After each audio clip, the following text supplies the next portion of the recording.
Good evening, everyone. Thank you for coming. The topic of my talk is limitless, and I want to talk about the meaning of life.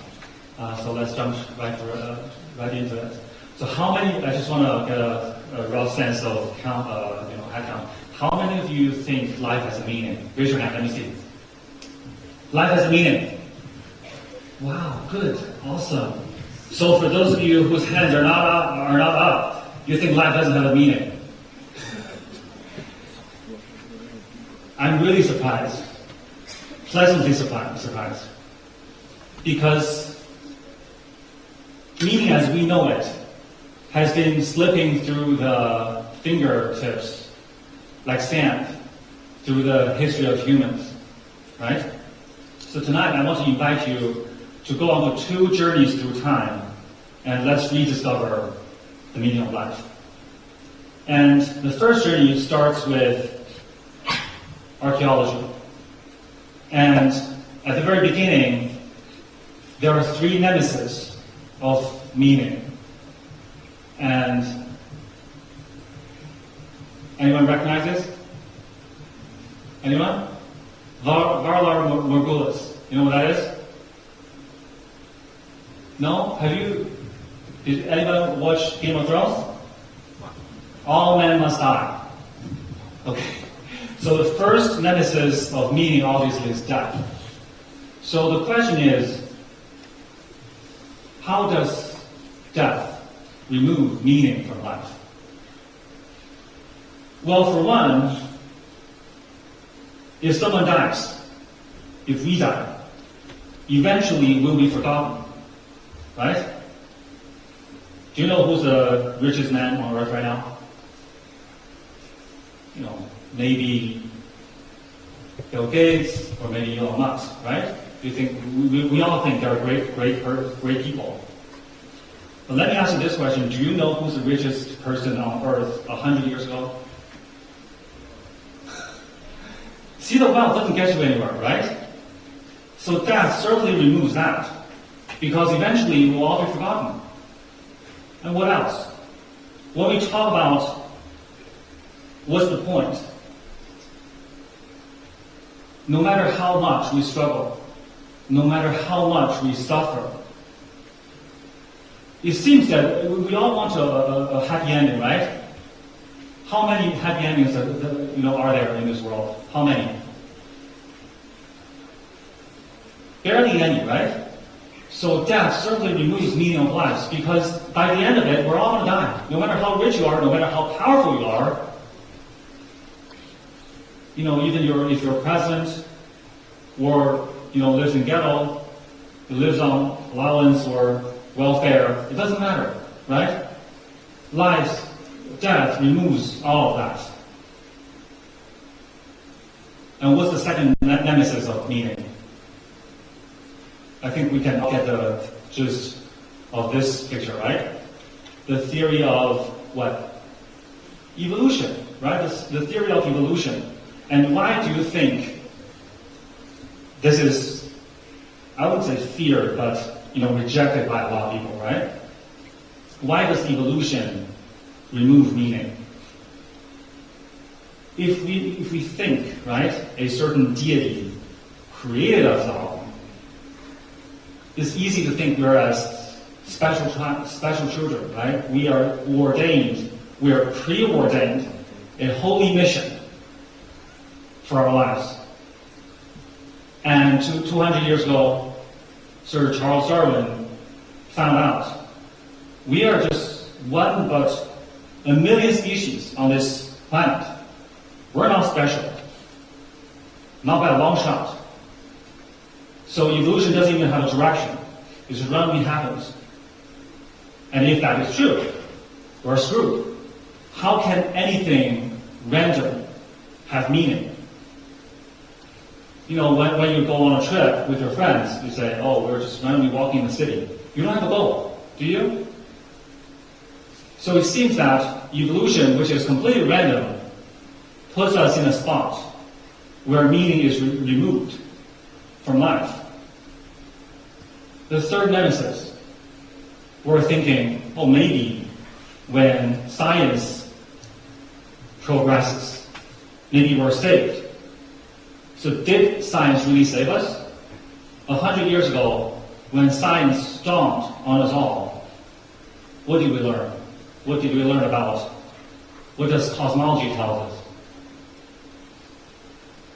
Well, the sun is going to swallow us all, right? 4 billion years later, the sun is going to turn into a red giant, and the entire Earth's orbit will be in the sun, will be inside the sun. So by that time, we're either going to be gone physically, or gone, we don't live on this earth anymore, maybe Wonder Earth becomes truth, right? So we're either going to be gone or going to be gone. So science doesn't help at all. It's just like, Nietzsche said, God is dead. Because it seems that the entire universe doesn't have a beginning, doesn't have an end. There are so many questions we cannot understand, we cannot answer. Science is not helping with the question, what meaning does life have? Right? Well, I beg to differ. So let's look at let's re-examine those three premises. First question I want to say is, does knowing what the end is that equal to how the end is, or how it ends? Let's look at think about an analogy. I believe we've all bought batteries. Right? You know what happened to batteries eventually? The moment you buy it, you know eventually what's going to happen to them, right? They're going to be depleted. You're going to remove them from your AC controllers or remote or whatever, you're going to throw them in the trash bin. Pardon me for not being environmental there. Right? The moment you buy it from Sam's Club, you know that battery is going to end up in a trash bin at some point. Does it mean you don't buy it? So why buy it? It is the discharging process, it is the fun that it brought us during its lifetime. Yes? It brings us some fun while it lasts. So life is just like that, isn't it? So knowing the end, which is death, does not necessarily take meaning away from life. And as a matter of fact, I want to say this. Do you know, for those of you who watched Game of Thrones, not the little ones, of course, Valar Dohaeris, all men must serve. So life does have a purpose. And I want to say this. When we say death is the end, what is the opposite? What is the antonym of the end? Huh? What is the opposite of the end? The beginning. The beginning. Right? So I want to send this message to all of you who are here today. What is the opposite to death then? If the end, if the beginning is the opposite of the end, then what is the opposite to death? Birth. Right? Birth is the beginning, which is the opposite to death. Life is not. Life is not the opposite of death, and vice versa. Death is not the opposite of life. Yeah? Life itself is just a process. It is the way. Life is just like the battery discharging. That's what life is. The depleted battery that is ready to be thrown, tossed away. That is not the end of life, right? It has nothing to do with life. So death certainly does not remove meaning from life, because life is the process. What about illusion? You say illusion is random, right? It doesn't have a direction. It doesn't favor, something good or bad, strong or weak. There's no judgment there. Well, maybe a lot of us know that there are rare elements in us, in our human bodies. Iron, magnesium, zinc. Those elements are created by what? by supernova, by stars' death, by star exploding. That is the universal way of creating heavy elements. And those elements, those stardusts, are inside every one of us. Right? That's why our blood is red, because of iron. If that is not special enough, I don't know what is. We don't need to be preordained by some holy deity to be special. We are special already by pure chance that we are happening. What about physics, which happens to be my major? What about physics? Does physics destroy meaning? Well, not really, right? In one sense, on one hand, it tells us that the sun is going to devour us all, which is like super not romantic, is horrible, really. But on the other hand, physics also tells us time, as we know it, might not exist. We might be living in a movie. Where you are now, where you will be tomorrow, you think you are determining all of that, right? You came here on your free will. Physics begs to differ. We might be living in a movie where you, me, everybody around you are just actors. And the world, this world, is a stage. Does that take meaning away from us? I don't know. I don't think so. We could be living in a myriad of one of the bubbles that are bubble universes. You've watched movies like Spider-Man, right? Multiverse, or Doctor Strange in the multiverse, or Everywhere, all at the same time, right? Those are movies based on physics discoveries and theories that we might be living in a multiverse where every possibility is alive in some universe, in one reality. So does science take meaning away? Well, on one hand, maybe, but on the other hand, it gives us infinitely many possibilities. Okay? So that sums up my first journey through time. The next, I want to talk about a race to South Pole. Okay? I think we all know, like, who's the first man in space, which is some Russian gentleman whose name I cannot pronounce. We all know who was the first man on the moon, right? But do you know? I didn't know who was the first person to reach the South Pole.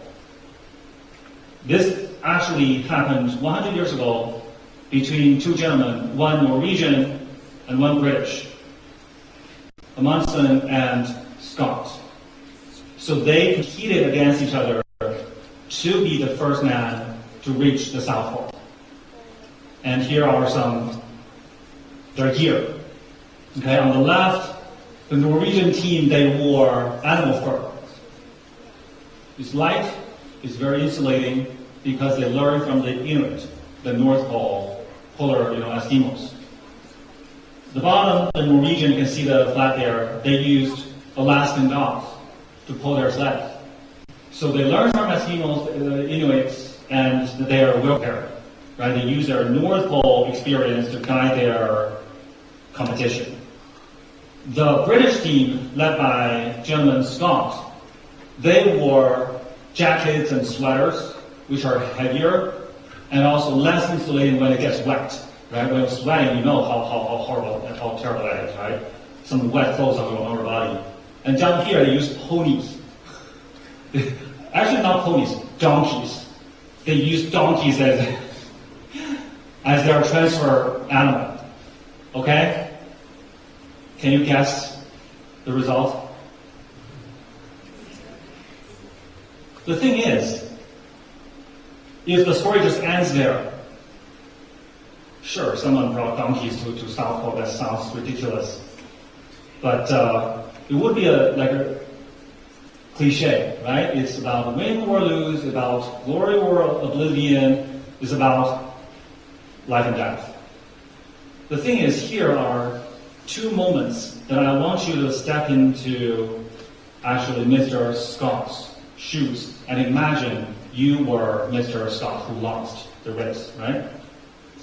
So there's this huge mountain called Trans-Antarctica Mountains, which is like the first barrier that stood between the two teams and South Pole, right? So they both have to climb that. By the time Mr. Scott, the British team, climbed to the top of the Trans-Antarctica Mountains, the Norwegian team is already at the South Pole. So by the time Scott and his team members got to the top of the mountains, they saw the Norwegian flag flying on the North